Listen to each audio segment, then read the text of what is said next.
If we could all please move forward, come to the front.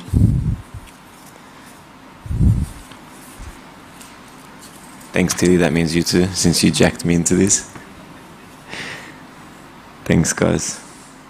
So, like Gio said, just a quick bit of context, even though he so expertly summarized last week's chapter. What we've just seen happen in Joseph's life is he's been imprisoned, and while in prison, a butler and a baker join him, and they both have dreams.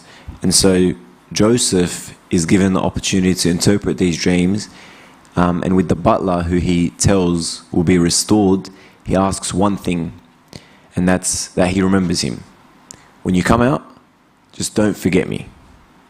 Don't forget about me. Let Pharaoh, whoever know what I've done for you here, so they may show me the same mercy. And of course, knowing Joseph's luck up until this point, he's completely forgotten. The butler goes out and forgets about him.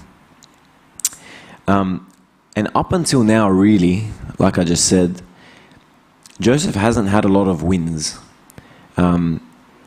In fact, he's been beaten and bruised in every possible way. The closest he came to a win was being elevated in Potiphar's household, and we know how that ended up. And this is where we're at now. Joseph has had absolutely no wins up until this point in his story. When I was younger, I was part of the school chess team. I know how cool that makes me sound.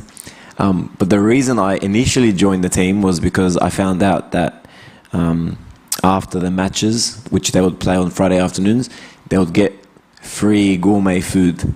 So I thought, not that the food at my house was not great, but it's always nice to change things up every now and then.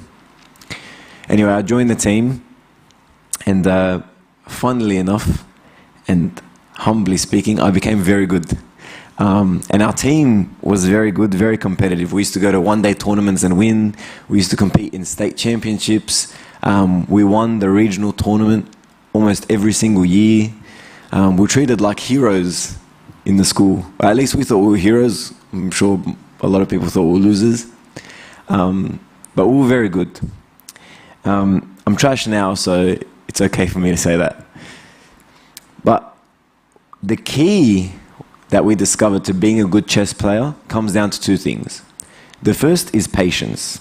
You need to be able to take your time before playing the right move, because impatience leads to poor decision making and errors. So the first key to being a good chess player is patience. The second is strategy. You need to be able to think 2 or 3 steps ahead of your opponent. And you need to even be able to anticipate what their next step will be, or how they might respond to your next move. So the two keys to being a good chess player are patience and strategy. And the thing about chess is sometimes it takes a lot of moves to realize the strategy each player is utilizing. And at the end of games, you discover why each move was made and at the specific time they were made. And when you read the story of Joseph, you can't help but feel that God is playing a very slow, but one of the greatest games of chess. He is the ultimate chess master. At times it looks like the opponent is winning, taking pieces away from Joseph's board, as we've seen, being betrayed by his brothers, taken captive in Egypt, falsely accused by Potiphar's wife, being imprisoned, forgotten by the one person he thought might help him. He's just being beaten. At this point in his story, his king is apparently in a check position. Okay? But in the passage today, we see God's strategy start to take shape, start to take form, and to turn the table in Joseph's favor. The checkmate won't arrive till later, but today's moves set us up for later.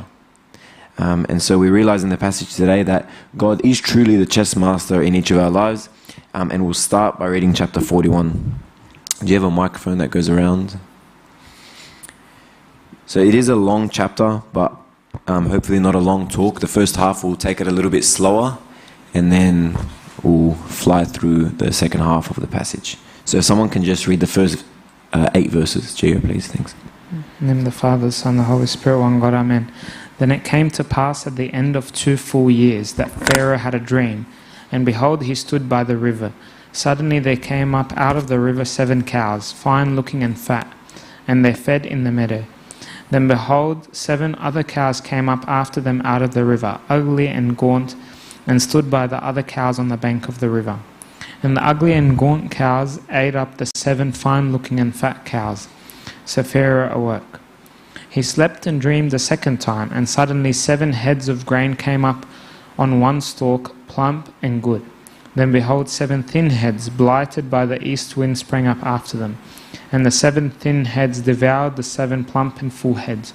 So Pharaoh awoke, and indeed it was a dream.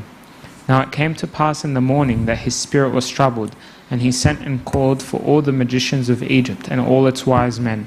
And Pharaoh told them his dreams, but there was no one who could interpret them for Pharaoh. Thanks, Gio.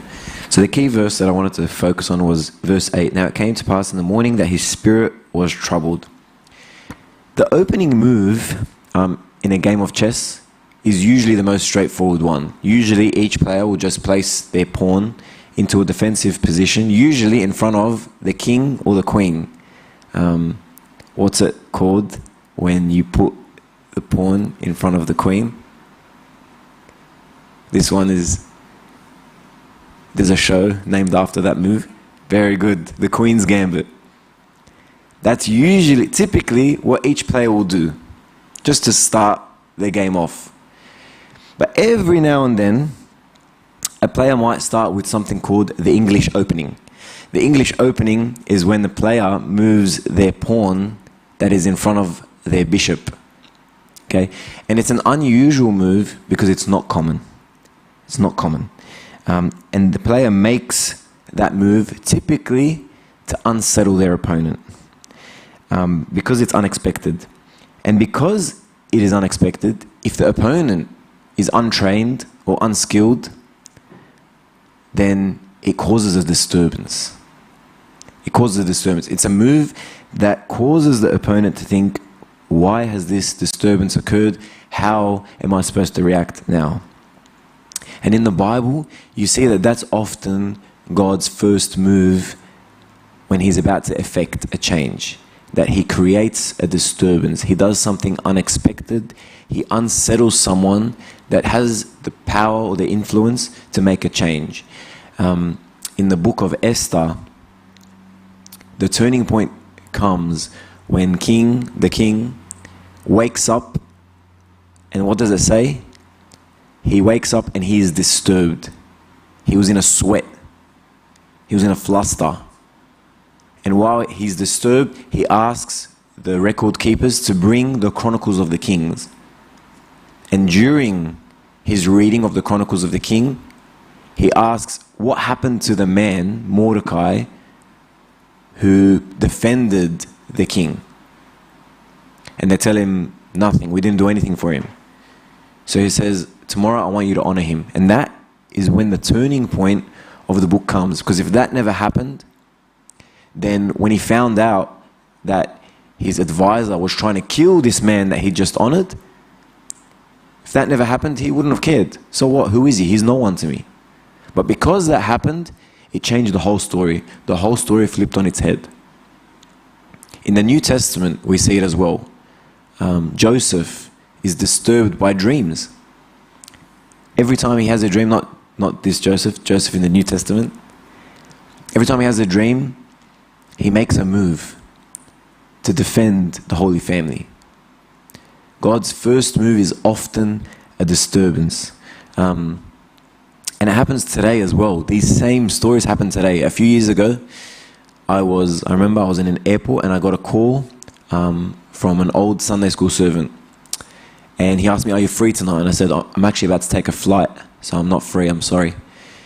Why? And then he mentioned the name of a boy that we hadn't seen at church in a long time. He said, I'm going out with him tonight. I would have loved for you to join me. And I was like, how'd that happen? Like, how did you manage to... I haven't seen him in years. How did you manage to get in touch with him? He said, it's a funny story. I couldn't sleep one night, and so I asked my wife, I turned around and asked my wife, who's that spiky-haired kid, he had spiky hair, spiky-haired kid that used to be in my Sunday school class? And his wife told him his name, and he said, do you have his number by any chance? She said, no, why would I have his number? So he couldn't sleep. He got up in the middle of the night, went to his laptop and looked through his old Sunday school lists, found his name, found his number, tried messaging in the middle of the night. Of course, he's not getting a response. Tried calling the next morning, didn't get a response. And it was during Passion Week. And then he sort of gave up. That same night, Thursday, it was a Thursday night of Passion Week. That same night, he came to church, walked in from that back door over there, and the first person he laid eyes on when he walked into the church was this boy. By chance. We hadn't seen him in years. He has one sleepless night thinking about him. The first person he sees when he walks into church is that boy. Immediately he says to him, next week I'm taking you out. And he told me that's how he got in touch with him. That's how it all happened. Whenever God wants to action change in the world, he disturbs the heart of one person. That's his opening move. But on an even smaller scale, whenever he wants to action change in our own lives, he will disturb our hearts also. You'll feel unsettled. There'll be a feeling of, I'm not at peace. Something's not right. I'm disturbed. There's a really beautiful quote by St. Francis of Assisi who says, disturb us, it's a prayer. He says, disturb us, O Lord, when we are too well pleased with ourselves. Whenever we find ourselves doing the same thing in our spiritual lives over and over and over again, this is the prayer that we need to pray. Stir my heart, Lord, to move for you. Stir my heart, Lord, to make changes in my life. I'm too comfortable. I'm too well pleased. I need you to unsettle me. I need you to disturb me, Lord, so that I can make changes in my life. That is his opening move. Almost always. Read verses 9 to 13, please.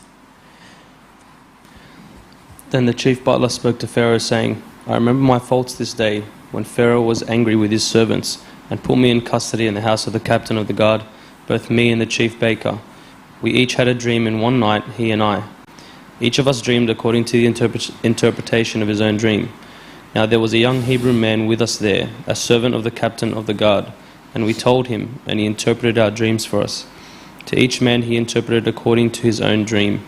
And it came to pass, just as he interpreted for us, so it happened. He restored me to my office, and he hanged him.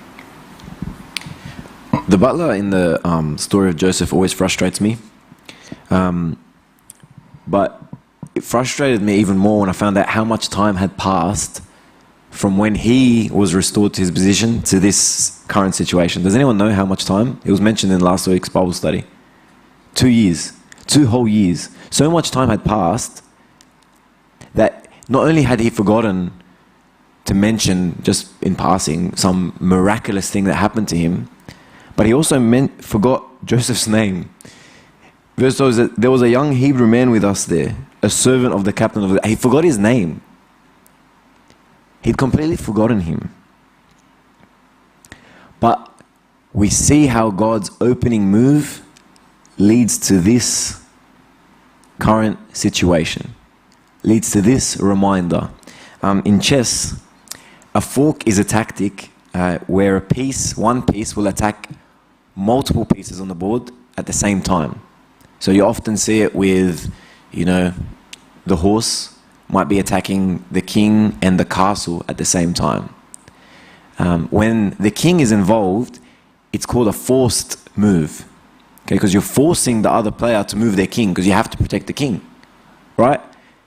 And essentially it means that you're going to lose the castle. This move right here in this passage is God's fork play, where he forces a move. And what's he forcing? He is forcing the butler to remember the work that occurred in his life. God could have used anything to disturb Pharaoh. He could have used anything. But why do we say that it was a forced move on the butler's part? On God's part, on the butler, sorry? Because what did he use to disturb Pharaoh? A dream. He used a dream because he knew that it would trigger the butler's memory and force his hand. He is again disturbing the butler, but this time with a memory, and it's so vivid to him.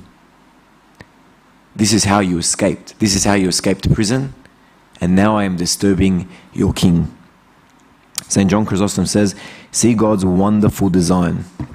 I'm going to change that to see God's wonderful chess move.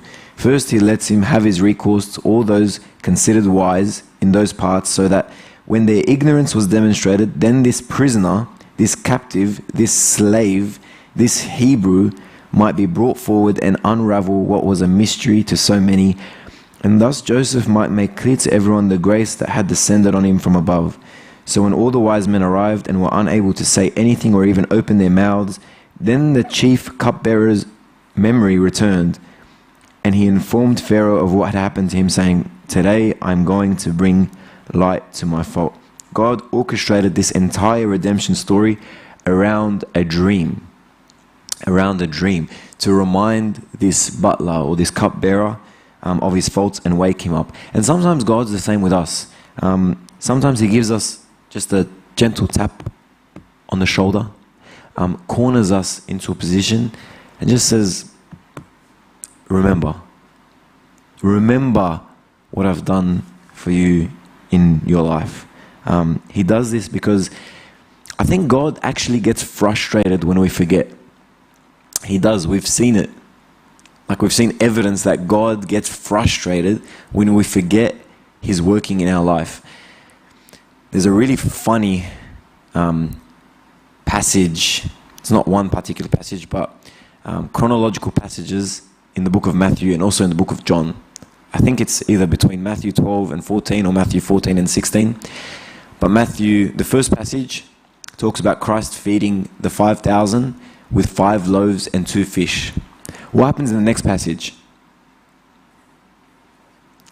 Christ feeds 4,000 with 7 loaves and a few fish. That's what it says. So the first passage, he feeds 5,000 with 5 loaves, 2 fish. Then the very next passage, he feeds 4,000 with 7 loaves and a few fish. And then the very next passage, something funny happens. Christ is walking up with his disciples up a mountain, and he's talking about leaven. Okay, and he's talking about the leaven of the Pharisees. Okay, like he's trying to make a metaphor between bread and the Pharisees. And what do the disciples, and he's upset, he's pretty upset as he's saying this. And what do the disciples think this to mean? They look at each other and they're saying, he's upset because we forgot to bring bread. Christ is upset because we forgot to bring bread on this little journey up the mountain.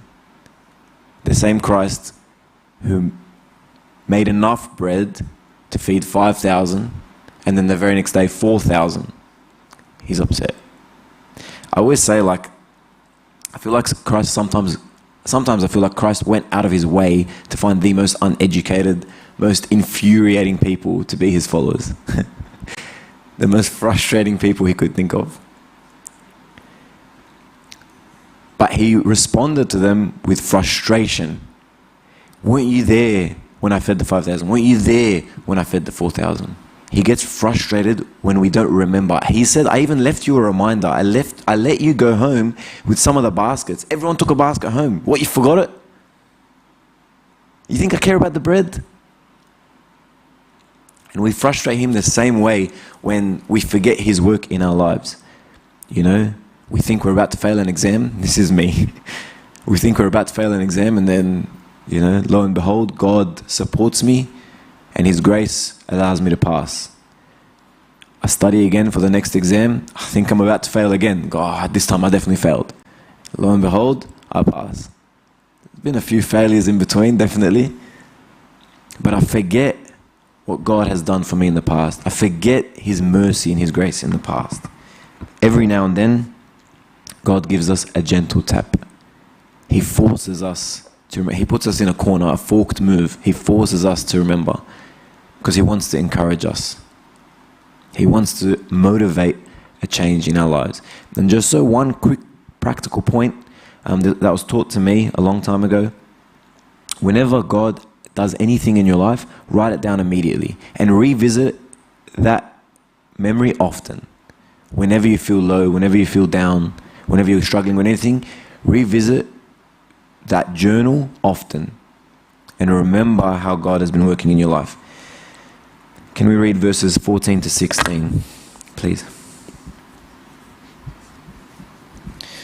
Then Pharaoh sent and called Joseph, and they brought him quickly out of the dungeon. And he shaved, changed his clothing, and came to Pharaoh.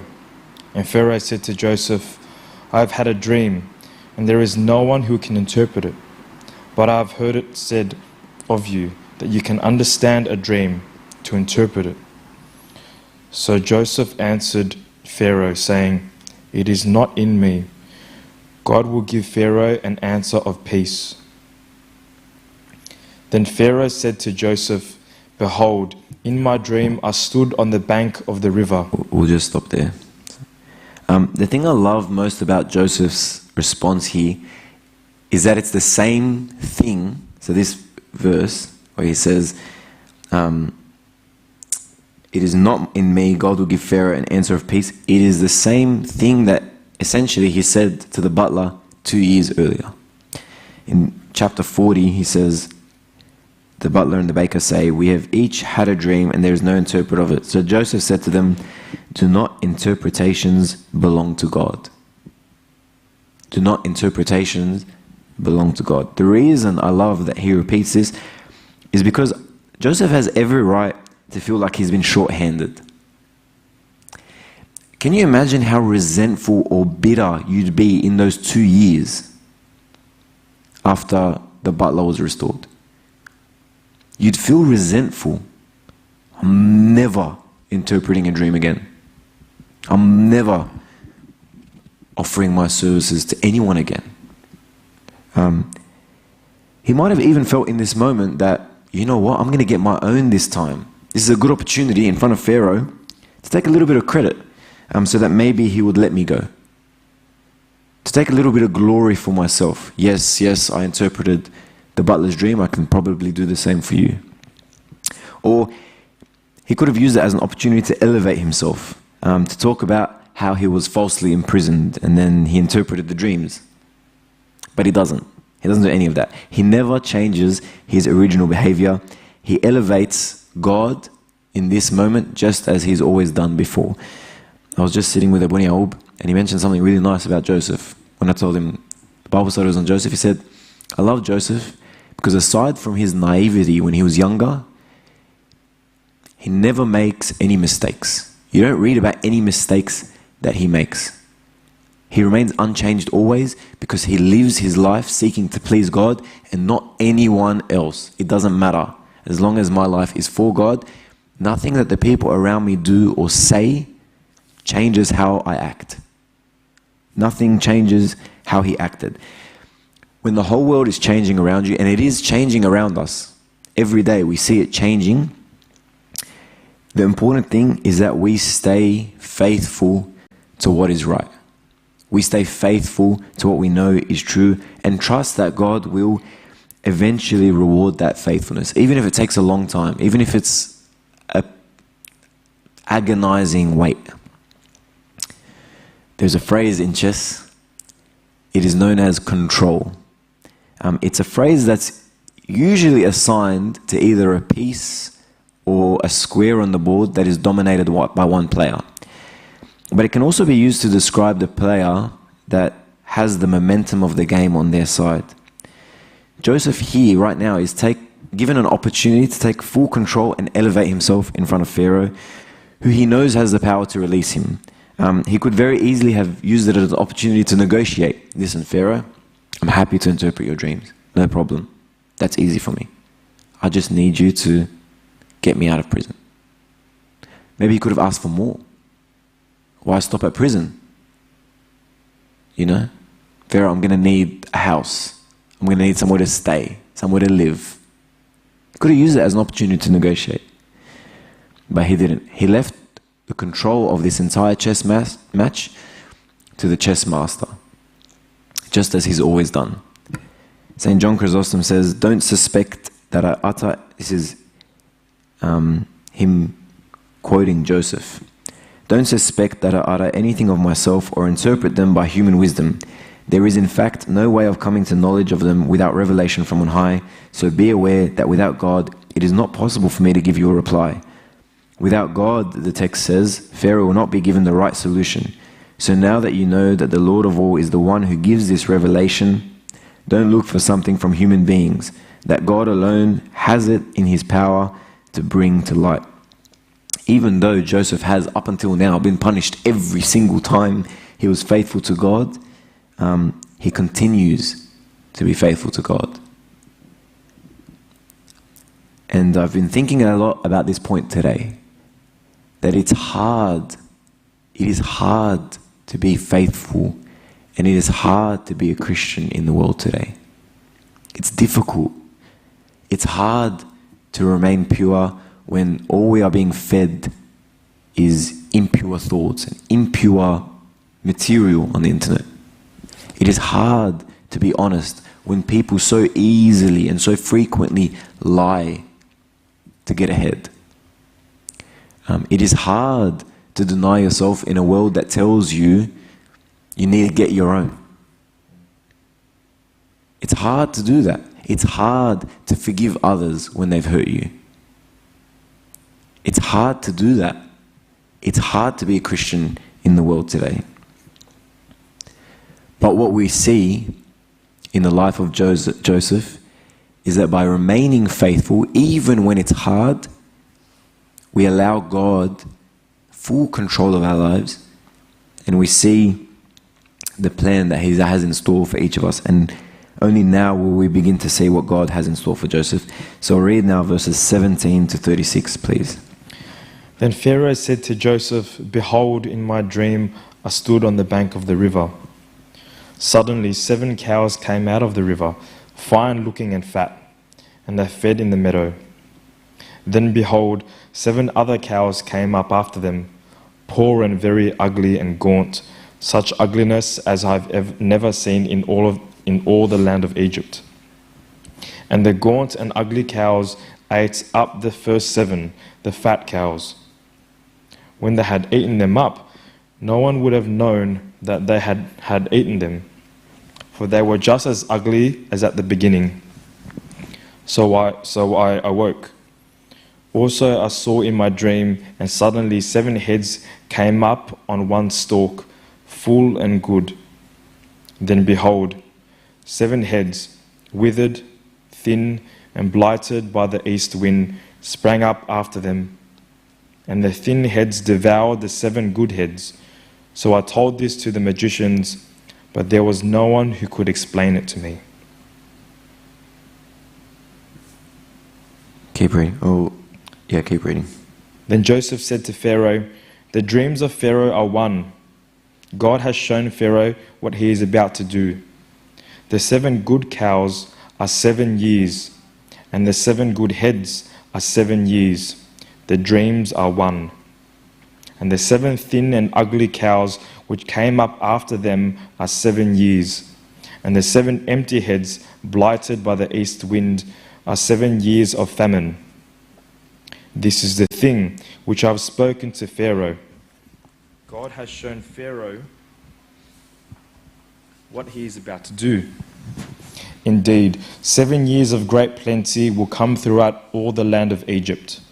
But after them 7 years of famine will arise, and all the plenty will be forgotten in the land of Egypt, and the famine will deplete the land.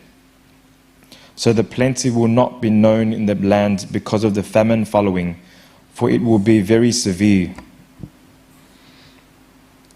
And the dream was repeated to Pharaoh twice, because the thing is established by God, and God will shortly bring it to pass. Now, therefore, let Pharaoh select a discerning and wise man and set him over the land of Egypt. Let Pharaoh do this, and let him appoint officers over the land to collect 1/5 of the produce of the lands of Egypt in the 7 plentiful years. And let them gather all the food of those good years that are coming, and store up grain under the authority of Pharaoh, and let them keep food in the cities. Then that food shall be as a reserve for the land for the 7 years of famine, which shall be in the land of Egypt, that the land may not perish during the famine. Okay, so what's happened here? So Pharaoh's explained his dreams, and Joseph does something really interesting. Verse 25, he says, God has shown Pharaoh what he is about to do.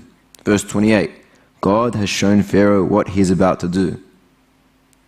Verse 32, the dream was repeated to Pharaoh twice because the thing is established by God, and God will shortly bring it to pass. In all of this, Joseph mentions his name once. And the context was, in verse 28, this is the thing which I have spoken to Pharaoh. God has shown Pharaoh what he is about to do. And he concludes all of these interpretations by saying, let Pharaoh select a man.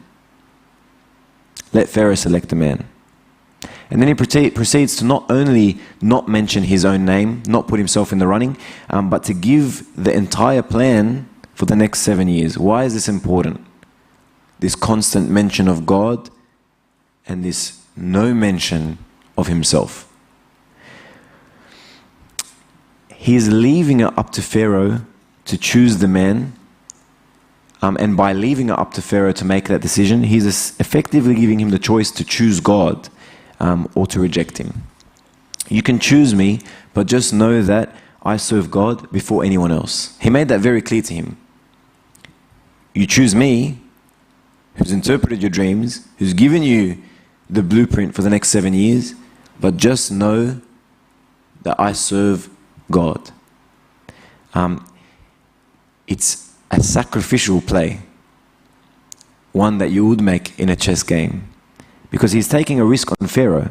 He's taking a gamble, hoping not that he would be impressed with the fact that he has the gift of interpreting the dreams, but that he would be more impressed with the person who grants him that gift. Do you see the difference? He doesn't want him to be impressed with the gift that he has. He wants him to be impressed with the gifter. I don't want people to see my talents in the world. I want people in the world to see Christ through my talents, to see him working in my everyday actions. That's what I want. That is true faithfulness to Christ. And look how Pharaoh responds to this approach from Joseph. I'll just read verses 37 to 39. So the advice was good in the eyes of Pharaoh and in the eyes of all his servants. And Pharaoh said to his servants, can we find such a one as this, a man in whom is the Spirit of God? Then Pharaoh said to Joseph, inasmuch as God has shown you all this, there is no one as discerning and as wise as you. So effectively saying, I accept that God is the one working in you, and for that reason, I choose you. Not because you interpreted the dreams, not because you gave wise counsel, but because both of those things were made possible through you working with your God, through God working through you. St. Ephraim says, Joseph became great in the eyes of Pharaoh through his interpretation of Pharaoh's dreams, but even more through the beneficial counsel that his mind had devised through God. That is why he found favor in Pharaoh's eyes. If someone can please read verses 40 to 46. You shall be over my house, and all my people shall be ruled according to your word. Only in regard to the throne will I be greater than you. And Pharaoh said to Joseph, see, I have set you over all the land of Egypt. Then Pharaoh took his signet ring off his hand and put it on Joseph's hand, and he clothed him in garments of fine linen and put a gold chain around his neck. Then he had him ride in the second chariot which he had, and they cried out before him, bow the knee. So he set him over all the land of Egypt. Pharaoh also said to Joseph, I am Pharaoh, and without your consent no man may lift his hand or foot in all the land of Egypt. And Pharaoh called Joseph's name Zephnapaneh, and he gave him as a wife Asina, the daughter of Potiphar's priest of On. So Joseph went out over all the lands of Egypt. And just verse 46. Joseph was 30 years old when he stood before Pharaoh, king of Egypt. And Joseph went out from the presence of Pharaoh and went throughout all the lands of Egypt. In chess, there is another term known as promotion. Does anyone know what that is? Joey? Very good. It's when you get your pawn to the end of the board and you're able to replace it with any other piece. It can be anything. It can become anything. You can promote your pawn to a rook, a bishop, a queen, whatever you like. It effectively elevates the player promoting the pawn in the game because it means that they can bring another powerful piece onto the board. And the trick to promoting your pawn is two things again. It's the same two things that we said right at the beginning are important in a chess match. Patience and strategy. It takes time to get this piece that moves only one step forward each time to the end of the board. It takes strategy to defend it. You have to defend it as it makes its way to the end of the board. It takes time. It's not easy.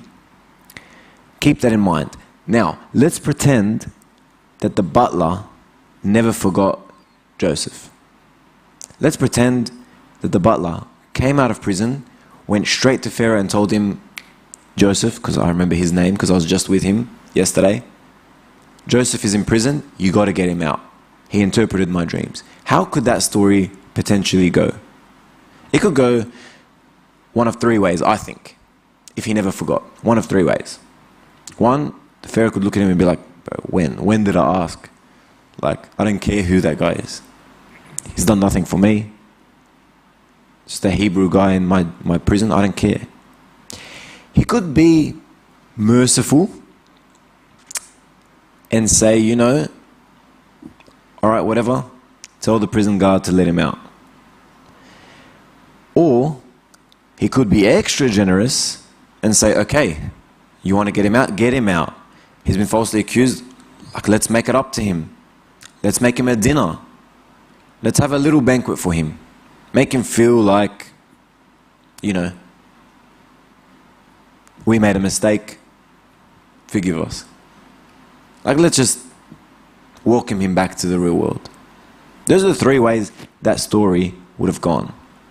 And the third way, you'd think, wow, that's incredible. Right? But don't forget, Joseph will be homeless. He'll be, you know, a convict. So he might not be able to get a job. That's as good as it would have gotten for him. By waiting, by being patient, Joseph is able to see God's strategy take shape in his life. God didn't want to just reinstate Joseph. He wanted to promote him.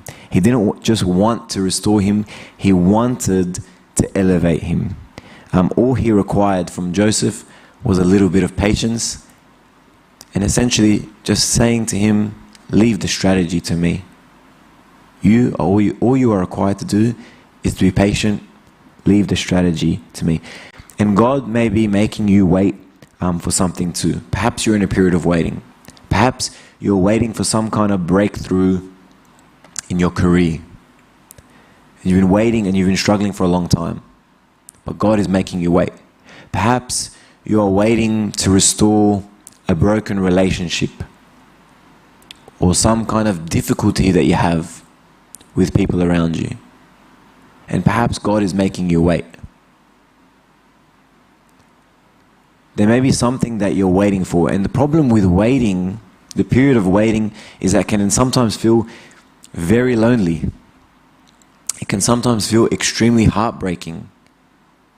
Especially when God makes you wait a long time. But the lesson that we learn from the story of Joseph is that in the waiting, there is hope. when I am patient, when I lean on the plan of God for my life, during my period of waiting, there is hope. I found the song, when we were singing Amazing Grace, I found the words very relevant to the story of Joseph. It says, my chains are gone, I've been set free. And then 2 lines later, and like a flood, his mercy reigns. Because after the period of waiting, God doesn't just give us a dribble. He doesn't just open the tap a little bit.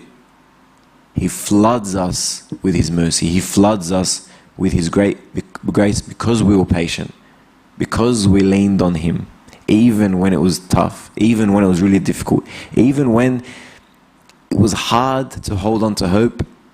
Because we were patient, because we held on to Him, He floods us with mercy.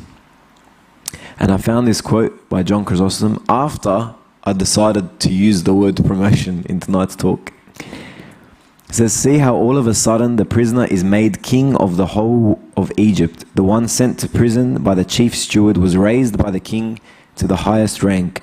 His former master suddenly saw that the man whom he had cast into prison as an adulterer was awarded authority over the whole of Egypt. Do you see how important it is to bear trials thankfully? Hence, St. Paul also said, distress promotes patience, patience promotes character, character promotes hope, and hope never fails. Hope never fails. God doesn't want to give you the bare minimum. He wants to give you the best. He's not happy with simply restoring you. He's trying to elevate you. He doesn't want you to live like a pawn, but like a queen in His castle. All He requires is a little bit of patience. If we can read from verse 47 to the end, please. Almost finished. Now in the 7 plentiful years the ground brought forth abundantly. So he gathered up all the food of the 7 years which were in the land of Egypt, and laid up the food in the cities. He laid up in every city the food of the fields which surrounded them. Joseph gathered very much grain, as the sand of the sea, until he stopped counting, for it was immeasurable. And to Joseph were born 2 sons before the years of famine came, whom Asenath, the daughter of Potiphar, priest of On, bore to him. Joseph called the name of the firstborn Manasseh, for God has made me forget all my toil and all my father's house. And the name of the second he called Ephraim, for God has caused me to be fruitful in the land of my affliction. Then the 7 years of plenty which were in the land of Egypt ended, and the 7 years of famine began to come, as Joseph had said. The famine was in all lands, but in all the land of Egypt there was bread. So when all the land of Egypt was famished, the people cried to Pharaoh for bread. Then Pharaoh said to all the Egyptians, go to Joseph. Whatever he says to you, do. And the famine was over the face of the earth, and Joseph opened all the storehouses and sold to the Egyptians. And the famine became severe in the land of Egypt, so all countries came to Joseph in Egypt to buy grain, because the famine was severe in all lands. We started today's passage by saying up until this point, Joseph has had not one win. He has had not one stroke of good luck. And then what do we see? Verse 40, his word is elevated to second below only Pharaoh's. Verse 41, he sets him over the entire land of Egypt. Verse 42, he's clothed in royal garments. Verse 43, he allows him to ride in the chariot. Verse 44, his word is final. Without your consent, no man may lift his hand. Verse 45, it's verse after verse now. Verse 45, he finds a wife. Later down, he's given 2 sons in the years of the famine. Within the space of less than 10 verses, we see this flood of grace that God pours out onto Joseph because he was patient, because he was faithful. But because his life was so focused on his faithfulness to God, we see how his life, and this is probably the most important thing about the life of Joseph, his greatest win, his life becomes intertwined with the life of Christ.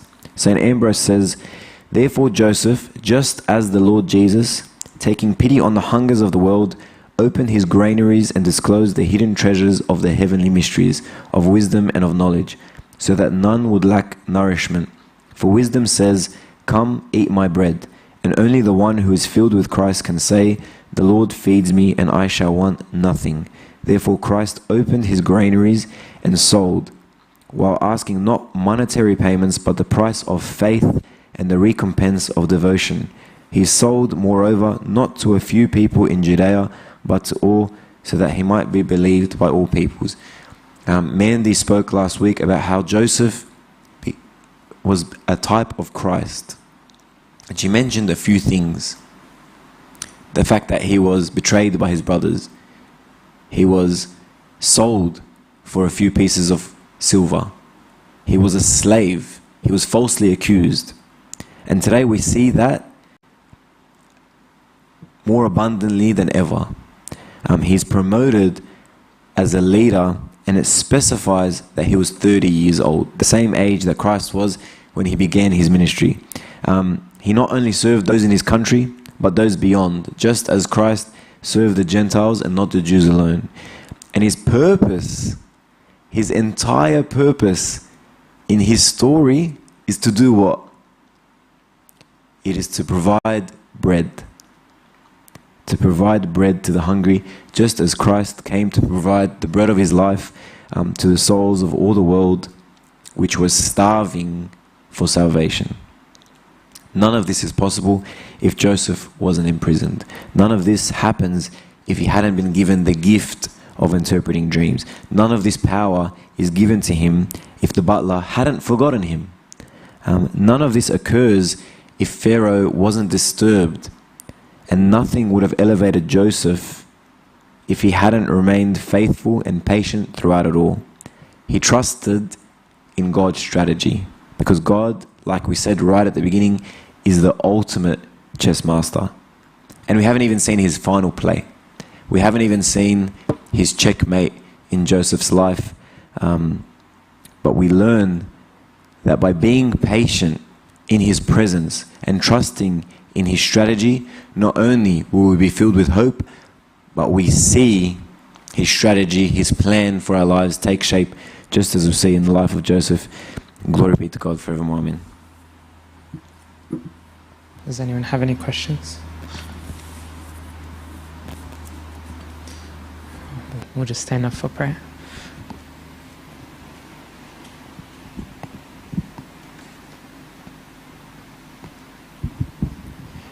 Name, Father, Son, Holy Spirit, God, amen. Dear Heavenly Father, thank you for gathering us here together in your church. Thank you, Lord, that you open the doors of your church, open to all of us, Lord, at all times. Thank you that your church is a place of refuge and security, a place of peace, a place that calms the storms whenever we're having any challenges or difficulties in our lives. We ask you, Lord, that we may be faithful like Joseph in everything that we do. We may always lean on you, Lord, especially when times get really difficult. We may find solace and comfort in your presence, God. We ask you, Lord, that we may start to see the plan that you have for our lives take shape through that faithfulness, and that when things seem bleak, when things seem dark, you may fill us with the hope that anchored Joseph to you all his life. We ask that you please be with this service, and please be with the servants. Please be with everyone standing before you today, and hear our prayers to the prayers of your Holy Mother, Saint Mary, Saint Mark, Saint Peter, and Joseph. Hear us as we cry out to you, saying, Our Father, who art in heaven, hallowed be your name. Your kingdom come, your will be done on earth as it is in heaven. Give us this day our daily bread, and forgive us our trespasses, as we forgive those who trespass against us. And lead us not into temptation, but deliver us from the evil one. Jesus Christ our Lord, for thine is the kingdom, power, and glory forever. Amen. Hey guys, next week we'll go through the next 2 chapters of Genesis. I think we'll have Teddy take us through the next 2 chapters. If you haven't had a chance to grab a study guide, now's your chance. There are some snacks. I'll bring the brownies from the back. And there's prayer meeting in about 15-20 minutes. So we'll see you guys next week.